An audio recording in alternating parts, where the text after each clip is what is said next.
The main result that we really want to get across, probably because of the word limit, but also because we don't want the reader to get lost in all the details. They can read the paper if they really want those, but the main finding that we were after was this. And then what do we conclude? I guess the conclusion is longer.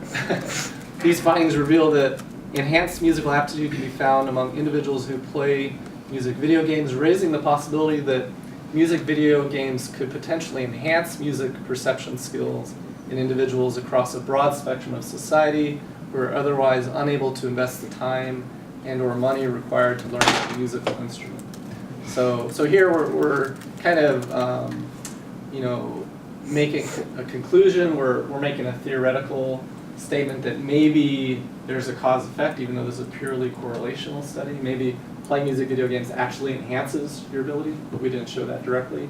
And then we go on to make an even broader statement about like societal impact, that this music video game playing might not just be a waste of time, it might not just be fun, but it could be a way for a wider swath of society to get access to music skills, which a lot of people don't get access to in schools. So let's see, do I have anything else? No, I don't. So yeah, that's mainly what I wanted to show, and I'm happy to answer any questions here or over email. Yeah.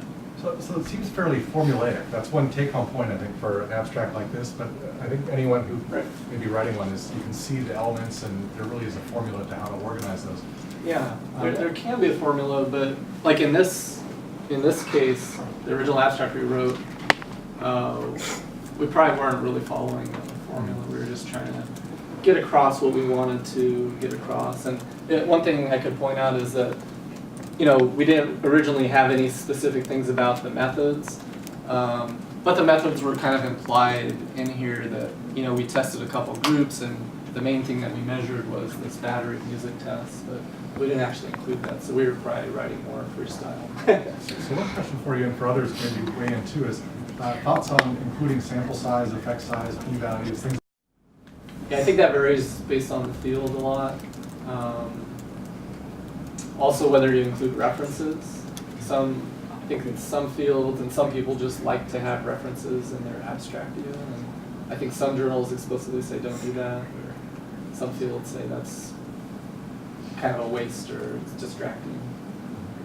Yeah, so there's a lot of variation. But yeah, I think for a conference abstract, if that's the only, some people are only going to read your abstract, or even in articles, not everybody's going to look at your abstract and then read the actual article. So you want them to know how impressive the effect size is, or that this is a really good size sample, or maybe you want to hide that information.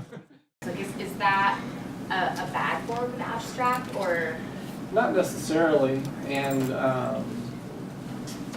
yeah, and I think like one case where you would see that is in dissertations. Actually, sometimes you get a real explicit framework for the structure of your dissertation. That you have this chapter on the background. And so forth. Some abstracts, like in my field, when people do behavioral studies like this, where they're measuring performance or something,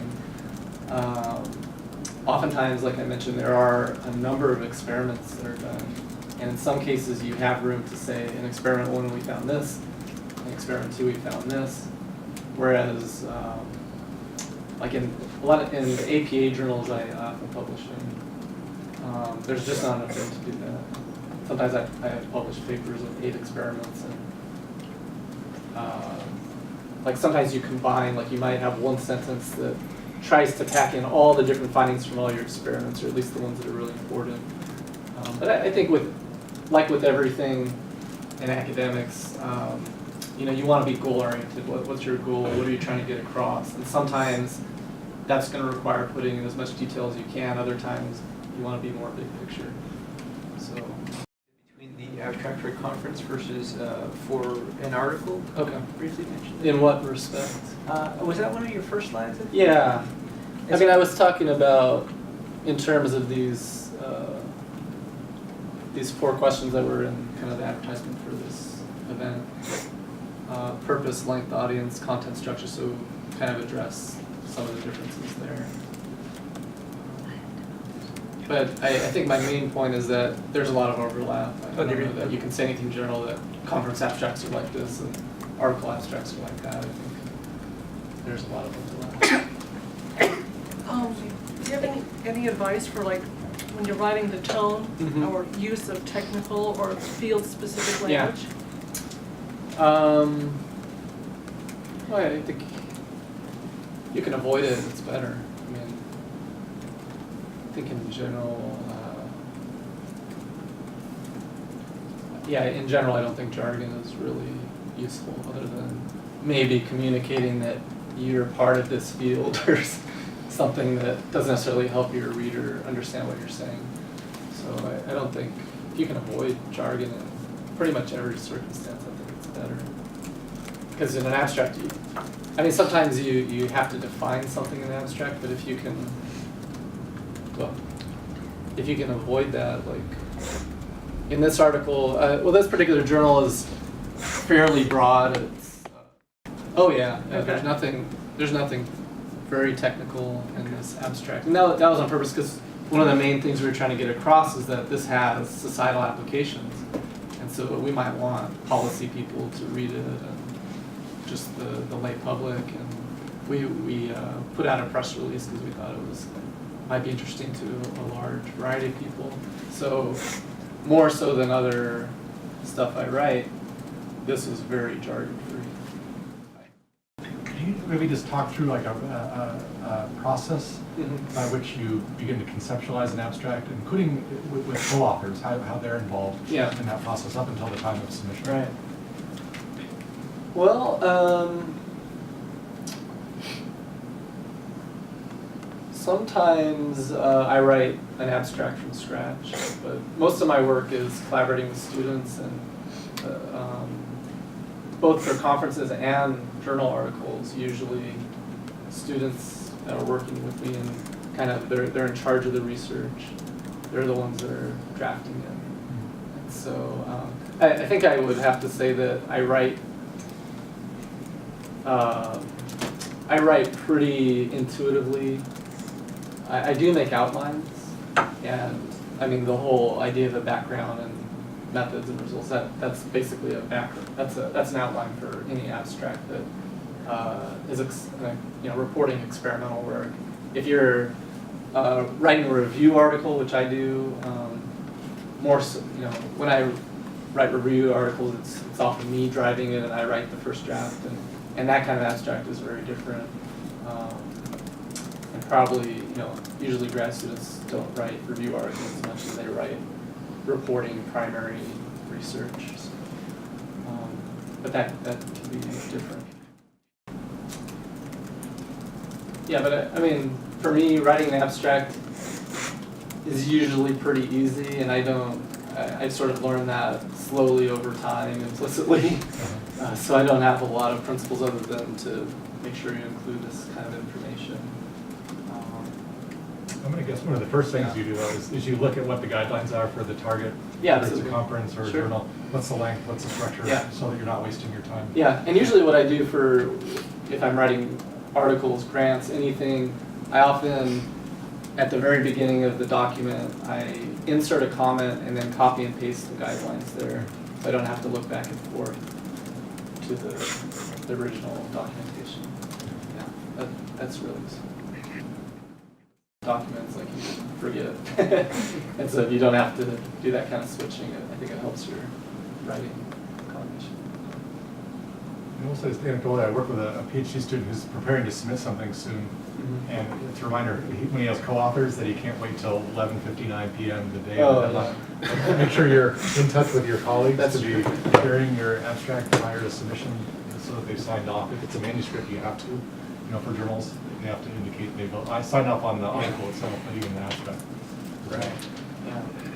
Yeah, and when I get when a student that I'm working with writes something, whether it's an abstract or an article or something in between, the way I edit it is very intuitive as well. So it's a bit of a struggle for me to share like a to-do list or kind of principles. Because when I get something, I recognize things that need to be changed or could be said better, but I often have trouble verbalizing exactly what the principle is behind that. So it's kind of it's a little challenging to give advice in this. Have you ever submitted an article abstract to a conference, like for a conference as a conference abstract?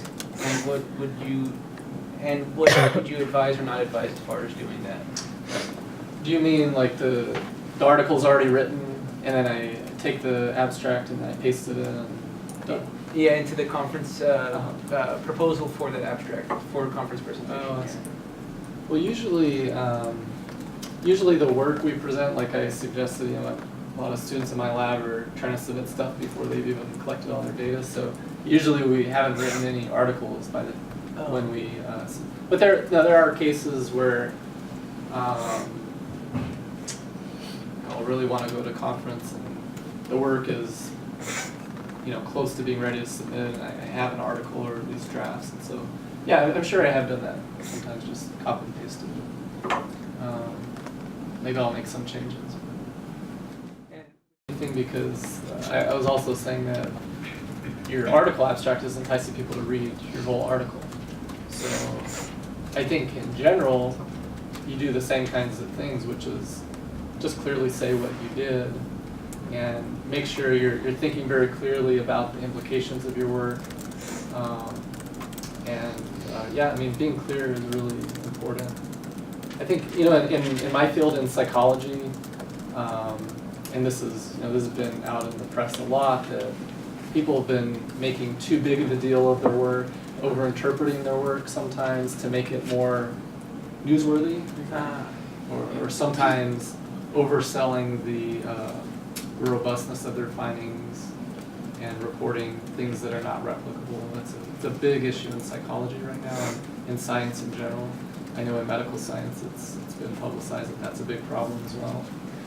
So I think at this point in time, say clearly what you did and honestly communicating what you did and what it means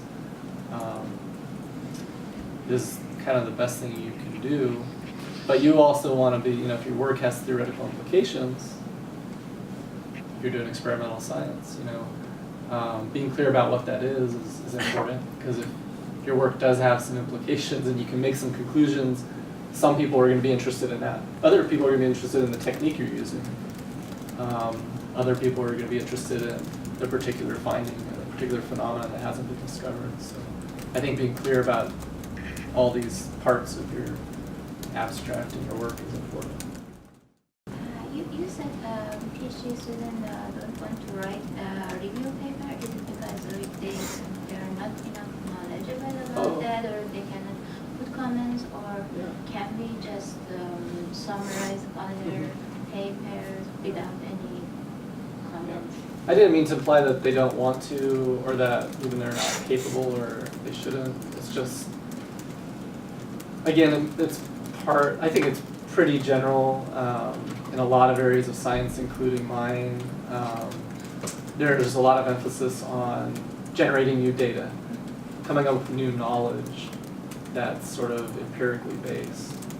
And some people think there's not enough theory, there's not enough computer models of, in my case, how the brain works or how behavior works. And so I think it's just the case that most graduate students come into graduate school and they either want to or they get pushed into doing experimental empirical work, at least in my field. And so most conference abstracts written by graduate students are going to be empirical work. And my question is, when you write literature review or dissertation, it's like a summary. Yeah. So can we turn it to a journal paper, review paper, or conference paper? Yeah. Just summarize everything without putting any comments from ourselves. Yeah. I mean, if you've written something you think is publishable, then why not publish it?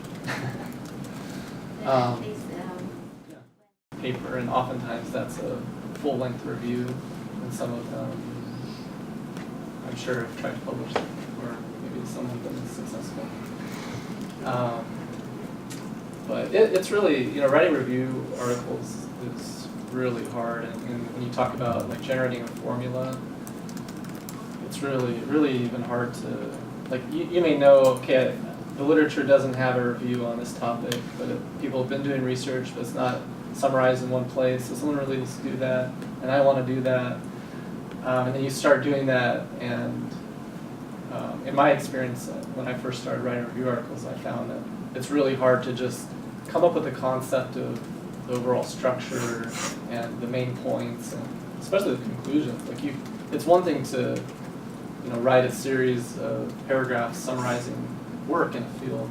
That's another thing to find the general themes and the general findings, especially in a qualitative fashion. Because unless you're doing like a meta-analysis or some sort of quantitative review, what you're left with is your own subjective impressions, or maybe you have a checkbox of how many articles found this versus this, and then you can say which way the evidence is pointing if there's a particular question. But sometimes the field isn't even that coherent. You know, every article you summarize really addressed a different question, and so it's really, writing a review article is often thinking at a very kind of high general level, and I found that took a long time to learn how to do that.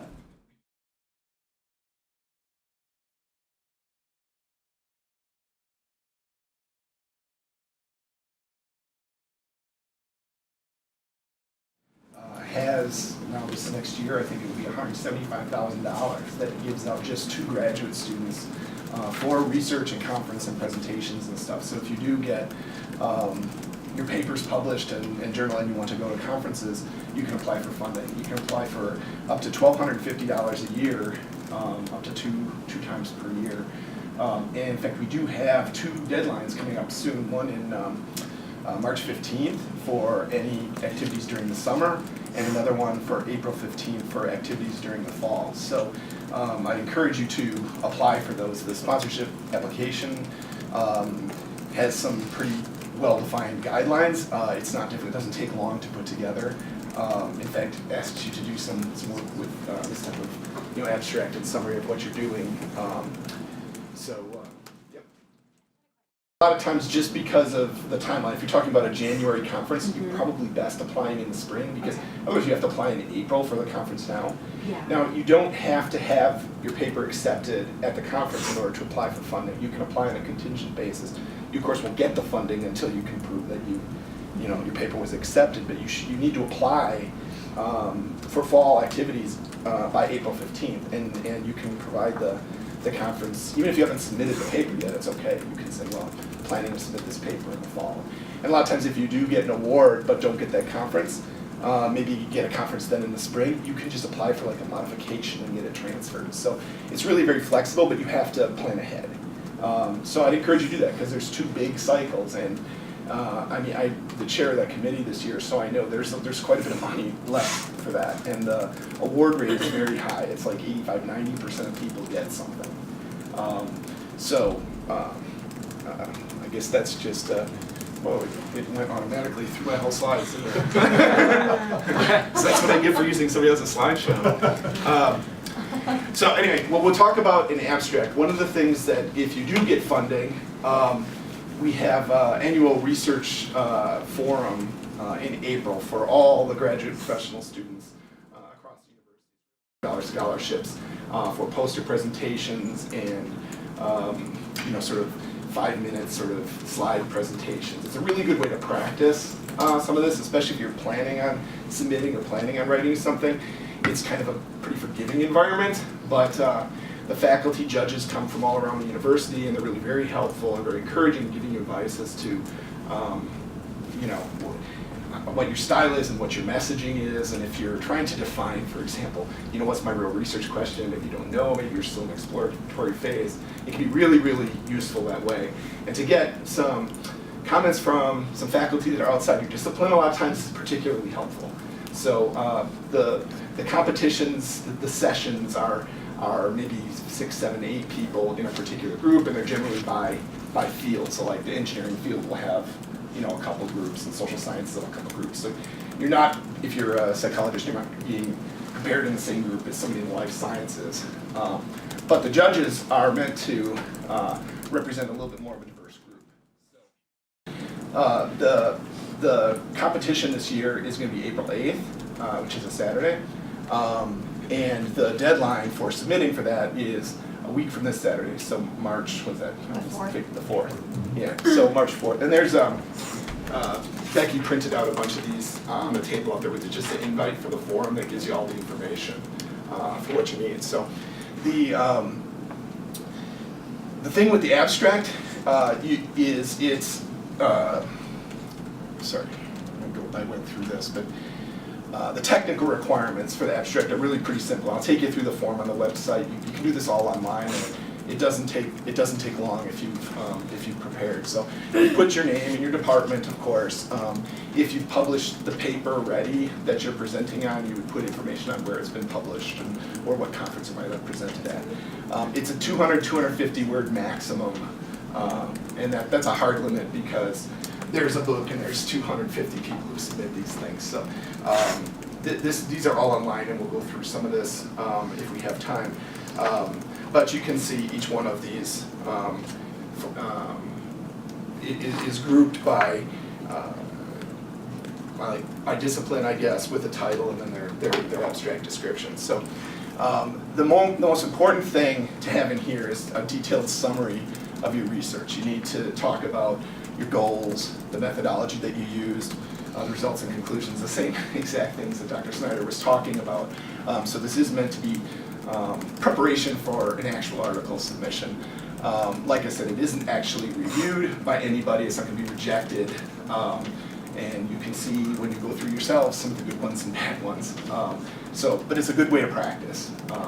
The judges, I think, will read the abstracts and make some comments sometime. And they did it online last year anyway. I know they made some comments about the differences between what I was sort of doing in my poster and what I've written in my abstract. So people do look at it, and you can get some feedback on it. So that's the technical requirements. It's pretty simple, really. As far as some tips, I think one of the key things here is to really explain the project and the importance of it. It's like, I don't know how many of you have ever been involved in writing grants, maybe with your advisor or helping with that. But one of the most important things is to be able to communicate research why it's important, not just for your field, but the broader impact for anybody. This particular audience at the research forum is very wide. It's the whole university, and it's even people that aren't academics that come in for this because it's a pretty big event. So you have to really keep in mind that your audience is not your field. So in terms of avoiding jargon, I think it's really important in this case. You just don't want that in your abstract. And even in your presentation, you want to try to keep it real high level. Depending on your field, there is always some requirement to get into detail because you don't want to just gloss over things. But at the same time, you really got to think about, presenting it like your mother's in the audience or something and she doesn't know what you're talking about. It can be really helpful, in fact, sometimes to do those kind of things, to just see, make your presentation to somebody who doesn't know anything about your field, just to see, if they're even grasping why they should care. Conference by any stretch, it's an eclectic audience. The judges are from other places. And I say here, you want to be scientific, it's important, but you also put on your marketing hat a little bit and say, I'm kind of trying to sell this and why you should care about this, because I want to engage you in what I'm telling you about.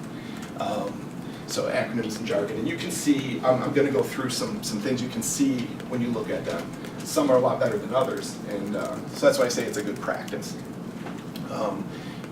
So the number one thing here is look at examples, particularly for this type of form. And you can do the same thing in your technical conferences too, by reading papers in the journal or conference or that you're trying to submit to. I know in my field in computer science, there's huge differences between the journals in the type of style and not only just for the abstracts, but the type of paper. Some want to be very scientific and evidence-based. Some want to be a lot more theoretical and thinking about predictive and some of that. So you really got to know your audience when you're doing these things. I think it's really important. The best way, for me anyway, to do that is to look at what everybody else has done in the past. So the research forum abstracts, like I said, they're published in a book like this.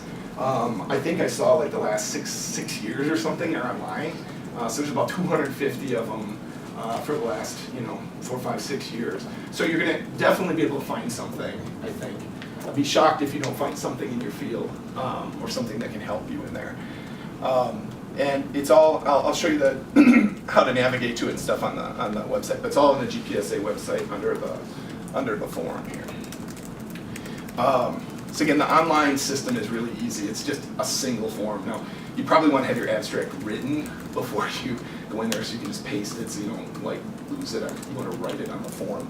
But I'll show you. It's all one page. You can look at it before you submit it if you want to know what has to be on there. So the important thing here is the deadline is March 4th. And so I would really encourage you to try to do this. I mean, the Research Forum is a really fun event. They, on the Friday night before, there's kind of a party type event that's called Inspiration, Innovation, and Impact. It's from 4 to 6 p.m. on Friday night. There's food, and there was a bar there last year, and some of the Rebel Grand Slam winners presented some of their 3-minute thesis things, which is kind of interesting to see what other people at the university are doing. There were some performances from some of the fine arts people and stuff. So it was a fun time to kind of launch things out. And you can start to, the posters and everything are getting set up for that. So if you are presenting a poster at the conference, the deadline is like the week of, I think it's the 3rd of April or something. So you can do your poster at the last minute. You don't have to have your poster done by March 4th, but you do have to submit your abstract so that you can make your book. So the event itself, these are just some slides to give you an idea how it looks. So abstracts are due, it says March 6th, but it's March 4th, it's Saturday. So, there's a lot of people come. The posters are in rows. The slide presentations are done in rooms. So there's a couple different formats, but you can go and look around all the posters, all open to everybody. And you get people from all over the sciences and social sciences and fine arts, and it's really pretty engaging. There's always food and always an inducement for graduate students, right? But it's a fun day to get to see what everybody's doing around the campus. So like I said, the invites are outside. I'm going to sit down here so I can navigate a little bit better, but I just want to show you what... Right, of course, the website's up here now.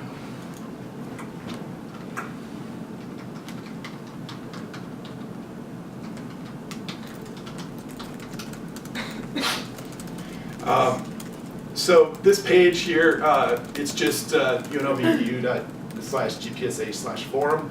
You can Google it, but it's going to have all the information. There's tips on how to write an abstract, which is pretty much got the information that I had in these slides, but there's more there. Also, there's a whole instruction sheet on how you print a poster. There's a poster printer here in the Commons. If you didn't know, that's a little bit cheaper than you can do it outside. You do pay for it, but it's just a cost recovery. It's not meant to try to make a profit. So, but it shows you how to do that, and Becky knows how to help you with that. So when you start looking over here, you can see for each of the last several years the abstract form. So I'm just going to look up the abstract booklet. That's the one. Oh, and that's right here, of course. So, but you can look after we get through the letters here. It shows all the different sessions. So they have what they call a platform session, which are talks, and I think they're meant to be 3 to 5 minute talks. It's not long. You would just bring up a few slides, and you would do it in this type of a format instead of in a poster. So the nice part about that, of course, is you don't need to make a poster if you're fine, but if you do have a poster, those are nice to see too. So, and it's organized by group. Last year there's sciences, health sciences, science and engineering, social sciences, business hotel, education, humanity and fine arts. So it's really people from all over the university. And then what we do is each of these is divided into groupings, and there's a competition sort of within each group. So there's maybe 5-6 people in each group, and like I said, there's cash prizes for, I think, first place and runner-up in each group. So, and I think there's like $200 or $150, so it's an incentive to do it, and it's a pretty good chance of winning. There's quite a few people who come out with something. And it's all indexed by person. If, let's say you know somebody in your department or something who might have done it, you can just very quickly look up their name. But let me get through the program stuff. But if you look through here now, when you get to this would be a section, so the science platform session, these are all the people who made a presentation here, and it has all their abstracts, you know, by title, what their time is. It looks like they're given 15 minutes, but that includes time for questioning. So you don't have, it's not even a 15-minute presentation. It's really like about a 5-7 minute presentation by the time you're setting up and answering questions from the panel judges. But like I said, examples to me were the most useful way to understand what other people did and maybe what I could take from it and learn to make mine better and most competitive. As far as formats, they vary widely. I mean, you see an example here of the format with backgrounds, methods, results, discussions. In some fields, in science, I think in particular, that you see that a lot. Particularly people are doing experiments because they design their experiments in the first place around usually a research question and these types of techniques. So it's perfectly acceptable to use that kind of a format in this case. You can also write it more in a narrative. Some of the abstracts, when you look at them, are much more technically oriented than others. I think that for this particular forum, the less technical and the more sort of generic, the better, just for the audience that reads them, and you know, to hopefully get people to want to come see what you're doing and be able to make the case for why it's interesting. So let me just go back to the website here, and let's take a quick look at the form. So the button register for the research forum is right there, you can't miss it, but the actual link is UNLV.edu/GPSA/registration. And of course you just put in your name and degree and all that information so that Becky can get a hold of you, and then you select whether you're going to make an oral presentation or a poster presentation. They say you have 10 minutes on the poster, but what happens is the judges kind of start at one end of the row and go down to each person. So you're expected during your poster session to sort of man your poster for 45 minutes or so while you're waiting for your group to go, and you just wait for your turn. The judges come and take a look and ask you questions. But you should also include, if you're co-authoring with somebody else in your department or something, you should definitely list them. You don't all have to be at the presentation. You can be the one person in the group to make the presentation. You don't all need to be there. But you should, of course, list everybody that deserves the credit for it. And the abstract here, 250 words, just paste it in there. And then you put in where you may have already presented that information. So I think a lot of people come here with stuff they've already presented at conferences or posters that they've done. But a lot of people are doing it for practice because, like I said, it is a forgiving environment that's meant to be also a teaching environment and not a harsh environment like you might run into in a professional environment. So it's a really good way to get some practice. So that's really kind of all I have on this. There's a lot of information on the site. Of course, my email, you can link to me if you have any questions about any in particular, of course, Becky as well. But I know she pretty much just says, well, let's just look at what people have done in the past, and because that's your best guess. There's nobody reviewing the abstracts to say, well, this is going to be rejected. I mean, I think unless you maybe like put a bunch of curse words in there or something. I don't think that there'd be any problem with that. So we just actually read them. But like I said, this is meant to be a teaching practice environment. And I know for some of the certificate programs and stuff at the graduate college, like the research certificate and stuff, this qualifies as your presentation for that certificate. So it's a good thing to do, and free food and some cash prizes maybe. So is the forum just all posters? No, it's Okay. about half posters and half the platform, the slide presentation. Oh, okay. So, So do you submit to, you submit the same thing, you just, one of the Click boxes which in the one you form, want? you just say, I'm gonna give an oral presentation or a poster. oh, okay. So this, for example, is one of, this is what a room looks like for the oral presentations. We stand in front of a monitor, it's all in the student union here. And the posters look like this. Okay, and they're both judged? They're both judged, and they're both judged by field. So you'll be in a group with your field. Oh, okay. So you won't have, you won't be a science Yeah. person comparing against a fine arts person. It'll be Awesome, thank you. tried to be grouped anyway. So, and there's a lot of groups, and it's basically all morning on a Saturday. You're done by, I think, 1 or 2. All the fine stuff is done, and there's food there and lunch after. So it was a fun time. There's a lot of people around. It's really great. A lot of times, as graduate students, we usually have our heads down in our books, or we're so focused on just what we're doing. A lot of times it can be really nice to go see all the other graduate students in their departments and see what they're doing. There's a lot of really interesting research that goes on at the university. I've been on the sponsorship committee now for the last 3 years, reading all these applications, and there's hundreds of applications every year that come in, and it's just fascinating to see the breadth of research. I mean, I think a lot of times we don't appreciate that at this school, but there's really a wide variety. There's a ton of degree programs here. It's not a one-trick pony here. The forum is always just in the spring. But I don't know if you're asking about the sponsorship. There's an emergency cycle if you have some opportunity that comes up at the last minute, there's an emergency application you can make. The main funding awards get made during the regular cycles, and there's a much smaller amount of money reserved for emergencies, which is why I say plan ahead. So the 2-cycle deadlines that we have for funding right now, the March 15th is for anything in the summer, and the April 15th is for anything in the fall semester. And it goes pretty much by the calendar dates of the academic calendar. And if you do end up in a situation where there's an overlap, you do have some flexibility as to what, we understand that happens, but so you can submit it the one you think is most appropriate. And just one more little note sort of on that application. Like I said, it's actually not very long. You're asked to provide an explanation of your activities and a lot of the same stuff that would go into the abstract. We don't want you to paste an abstract in there because it doesn't look right, but it's a 1-page document that you write. You get a letter, and then you do a budget.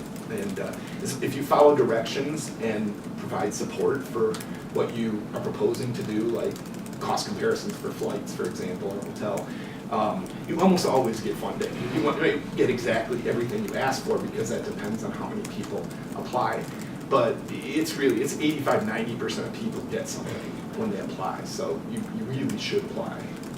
It's a shame not to. And you pay this fee anyway out of your tuition, right? They charge you a fee for the graduate college or GPSA. I can't remember what it's called, but that money is where this comes from. The money is paid in the GPSA, so it's your money, and the money is given out by your fellow graduate students. It's a committee of people from around the university. There's 6 of us on the committee. We're all from different colleges, so it's a wide representation of, we've got somebody from fine arts this year, somebody from political science, some from computer science, or somebody from kinesiology, one more, and I'm forgetting, at least English or something like that. Anyway, so it's reviewed by a broad group of people. It's not focused on one area. We try to give out the money as much as possible. We try to give everybody something. It's only the people who just really don't follow directions and don't provide the information that's requested that don't get it. And then of course there's some people who apply in the wrong periods and stuff, but we're graduate students with you, so we're trying to give the money back, not keep it.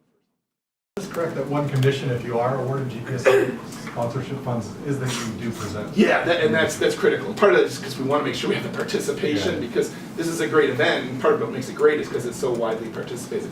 So if you do get funding, you have to participate in the next year's research forum. If you don't, then you're not eligible for future funding. And Becky keeps track of that, so it is enforced. If you have a conflict or something, there's, you obviously you can make other arrangements or do other things, but that is a requirement. So if you did receive funding last year, you do need to do this, and then you get your abstract in. I have a question. What if my result is incomplete? Can I still present my work? Yes, to absolutely. get the complete result? Yep, which is the case with the mine. It's an ongoing thing that's taking years, and so I sort of look at it as a status, and some of that is describing what your experiment is and what you're doing. I mean, that can be as valuable as maybe you don't have results yet. That, you know, that's understandable. And my second question is, can you present two research, one in oral presentation, the other with poster? Oh, that's a good question. Or the same? Or You know, I'm not sure. We can ask Becky that question. You, Megan? What was it? Can you present in a oral and a poster if you have two different projects, or I believe you only have to present once. they have to? But if you wanted to, Right, if you wanted to, you'd have to check just because our enrollment goes up every year, so there is a time or a space constraint. But if you'd like to, you can always discuss that with Becky. However, I think only one then would count for. probably gonna be eligible for a prize, maybe in Right. or something. is the presentation should be the same that we got funded before? Or? It doesn't have to. It doesn't have to be. It can be. It can. It just has to be a presentation on your research topic. I mean, sometimes you get funded for something you did, and you've already moved on. So it's not a requirement that you present on what you got funded. Right, or if it's like an experience that you have to go learn a new statistical program, you might not present on that experience, but more maybe like using that new. Because we also fund just research, not just travel and conference presentations. So, like, for example, last year I got funding for some research, some training that I needed to get. It wasn't tuition, but it was particular training at a technical. It wasn't even a conference. It was actually a summer program, and I got to travel to go to that program. So it wasn't anything that results from that. So what I'll present on is the research that I'm actually doing, not the particular training I got funding for. So that's Any last questions for Patrick about the research forum? Or for that matter, anything else about abstract? Should you list funding source or sources? You know, I don't think that's needed on this. Usually, like on a poster or something, there's usually a section for acknowledgements, and like if you were in a grant or something. And you know, I work on an NSF grant in my lab. That's part of where my GA comes from. And so whenever I'm doing a poster or an article or anything, I'm always listing that as a reference. But I don't think it's a requirement for the abstract.